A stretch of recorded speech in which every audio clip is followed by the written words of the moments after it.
Okay, it's time to talk about motherboards. Now, I get the impression that motherboards scare a lot of people in this field.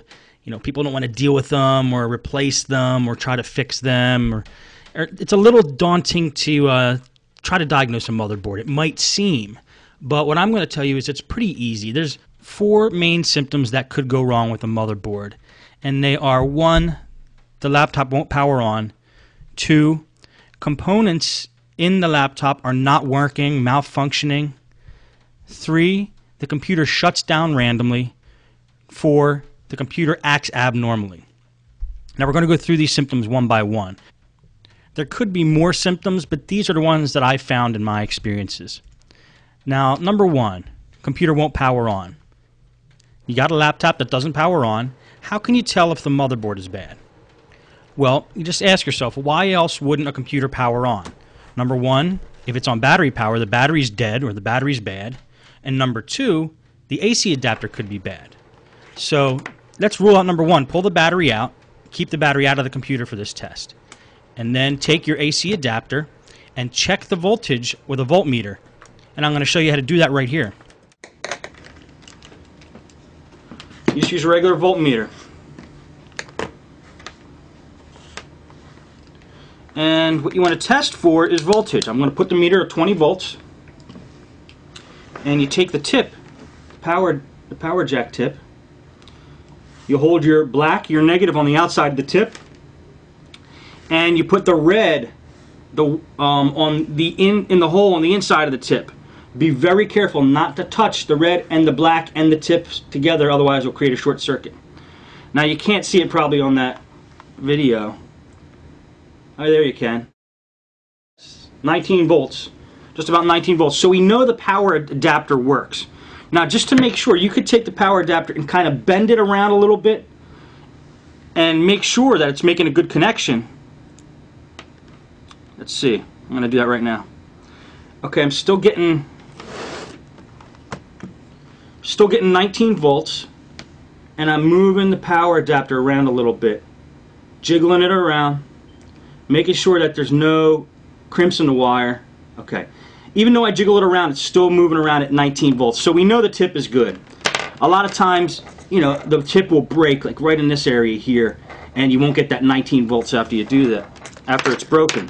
So instead of just taking the whole computer apart and finding out it has a perfectly good power jack, test the power adapter first. Now, another reason a motherboard might not turn on is because it's not getting power through the power jack. The power jack might be damaged. So observe what you can from the outside and see if you can see if the power jack's loose or detached from the motherboard. And if it is, then you know you have to replace the power jack probably. But if it looks like it's secure, the only way we're going to be able to test the power jack is to get down to motherboard level and look at where the power jack is soldered onto the motherboard. And this I cover in many of the case study videos. Now, there's a few other things that might cause a motherboard not to turn on or a computer not to turn on. It could have a bad processor, but bad processors are fairly rare. I would say 1 out of every 75 computers I work on, it's the processor rather than the motherboard that's bad. And also there's, like, maybe the power button on the actual laptop is broken or something mechanical like that. But again, that's unlikely, but you could check those things too. Okay, number 2, components in the laptop won't work. For example, a CD drive or a wireless card don't show up in Windows, or they're not working properly. Well, that could possibly be a motherboard, but the way to test that is to replace that component. If your CD drive's not working, replace the CD drive. If it's still not working, maybe the CD drive controller on the motherboard is bad. I've had that happen on a couple Toshiba laptops I worked on. I bought a brand new CD drive, put them in, it's still not working, still wasn't recognized by the BIOS, and it was a bad motherboard. Now, HP also had a problem with their wireless cards, but it wasn't the wireless cards that were bad, it was the actual controller on the motherboard that controls the card that was bad. I think it was positioned next to a chip that got real hot, like the graphics chip or something like that on the motherboard. So if you have a laptop with components not working, and you replace the components and they're still not working, then you might have a bad motherboard.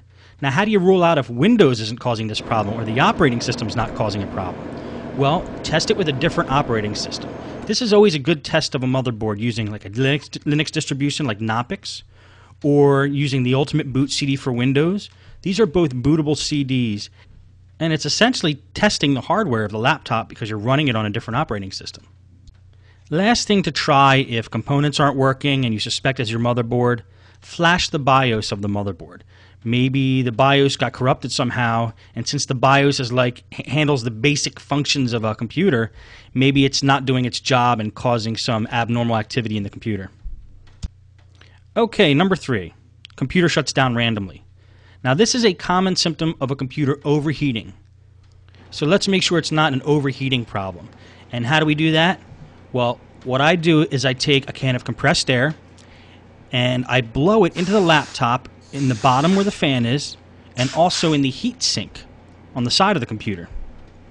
If you do this, you might see clouds of dust come out, and that's a good thing, but you want to make sure you get all the chunks out of the laptop before you turn it back on, because those chunks of dust that might still be stuck in there might cause the fan blades to actually stick. I go over this in the case study videos, and several of them.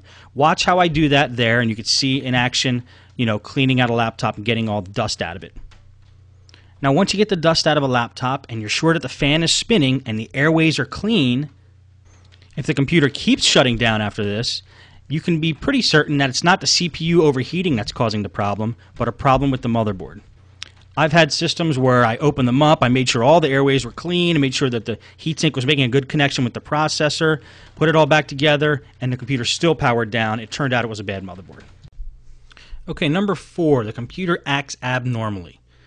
It blue screens, things aren't working the way they're supposed to, it doesn't boot up every time, it doesn't boot up at all sometimes.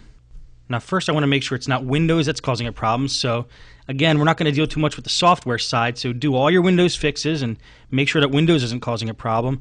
Or, like I said before, just run Knoppix, which is a great Linux distribution, the Ultimate Boot CD for Windows, which is also great, and then you'll know Windows isn't the thing that's causing the problem. Then, if you're still having problems with the computer acting abnormally, start taking out components one by one. Take the hard drive out. You could do that if you're running it from a live Linux distribution. Take the RAM out. Replace the RAM, maybe with a stick of RAM that you know is good that you have around in the shop. Take the wireless card out. Take the CD drive out. And start taking components out one by one and get the motherboard down to basics like CPU, one stick of RAM, motherboard, and power. And hook up the screen and just make sure that it goes on. But break it down to basics so you're sure that it's not a component that's causing the problem. So once you have it all broken down to basics and you're sure Windows isn't causing a problem, then it's probably a bad motherboard. Okay, so it's a bad motherboard. Now you need to buy a motherboard. Where do I buy my motherboards? You guessed it, on eBay. I love buying on eBay because you got a great selection. You can buy from multiple sellers and you usually get the best price. Now, the way to search on eBay for a motherboard is first try to get the model number off of the motherboard itself if you can. If you have access to the motherboard, you already took the computer apart, get the model off the motherboard and do a search for that motherboard. If you're not at that point and you still need to order the motherboard, you could type in the model number of the computer you got the motherboard out of and do a search that way. Like, let's say if it's a Compaq M2000, just type, in eBay, Compaq M2000 motherboard, and do a search like that.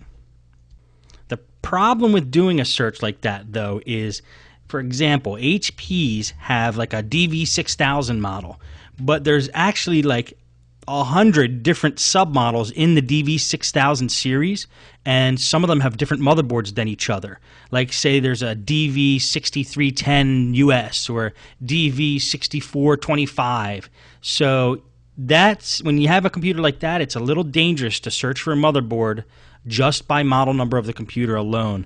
I've gotten burned on that many times myself, and so it's best just to pull the motherboard out and look on the motherboard and get the model off the motherboard and do a search to buy one using the model number of the motherboard.